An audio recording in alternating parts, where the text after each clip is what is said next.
I'll take his voice above anybody's, and Richard's always been that guy for me.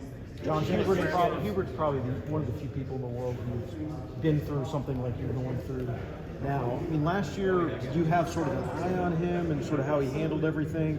Is it hard to sort of talk to him about this kind of stuff because you are competitors? How does that sort of work between you? Well, first, I think there's mutual respect, and I have admiration for what he did last year. I mean, it's not like you're smooth sailing, right? I mean, they went through ups and downs, and he just stuck with it. And I think that's what really that's what I plan on doing, no matter what. And we ran into each other on the road, and shared a good laugh about just. I think there's a lot of empathy that we feel for one another, and of course, two different schools. It's still different situations, but he's done a great job, and I respect what he's done and the program he's building there. You got a couple of transfer portal. When you go looking for transfers, are you trying to fill a specific need with each one of those guys, or are you trying to get the best player you can find there? How do you approach the portal? Yeah, it's the same thing, just like we would out of high school. It's the fit, and especially in the portal, you can have guys where it's their time to be that guy. And for us, it's not about being that guy, but shining in a different role and being a part of a great team. And the four guys we brought in, Jacob and Ryan, we really recruited to play big roles on the court. They fit that to a T. They're blenders. They blend with other really good players. They don't blend. They help our team blend. And that may mean they could be a leading scorer one game, but they just know how to play. Max Johns, Kel Catchings, they've really helped our culture.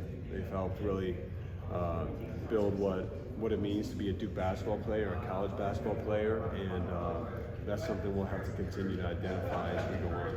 You guys take experience the team will be able to hang their hat on night in, night out. What'd you say? I'm sorry. You guys mentioned that what the team will be able to do pretty well and hang their hat on night in, night out. It starts with defense for us. We can be a really elite defensive team, and scoring, we'll be able to score the ball, but I don't know if we have a guy who's gonna be our leading scorer every night, or it's not just we're gonna Paulo, and you can watch Paulo play at times, and we don't have that with this year's team. So elite defensively is a goal for us, and then sharing the ball and playing together on offense. And of course, there's more specifics to that, but overall, it starts there for us.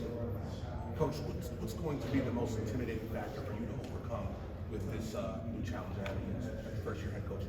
I don't know if it's intimidating. I just think I know it's a challenge. I know it's not signing up for something that's easy.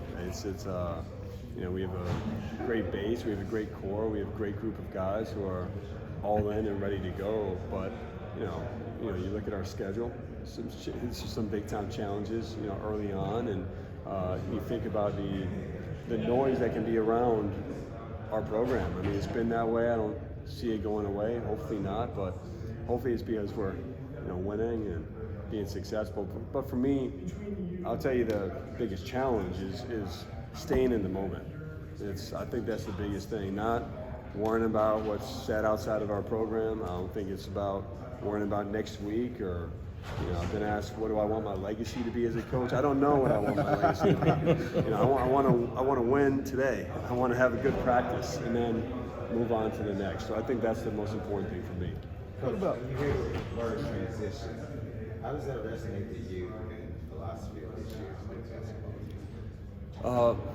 Now for this year's team, again, it's for me being in the moment of this year's team. And it's not about transitioning anymore. I think we've had to really focus on that in the off season, and just transitions are hard. You don't see many.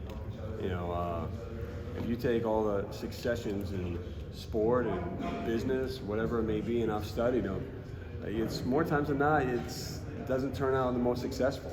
And so for me, I've just tried to make every decision that we've made, balancing what's made our program who we are, and sticking to those values and that culture, but also being innovative in what college basketball in 2022 looks like, and being authentic to myself. And so with the transition we've had, I try to just be really authentic, be who I am, follow my instincts, follow our instincts as a staff, and we've done a good job of that so far, and we need to continue.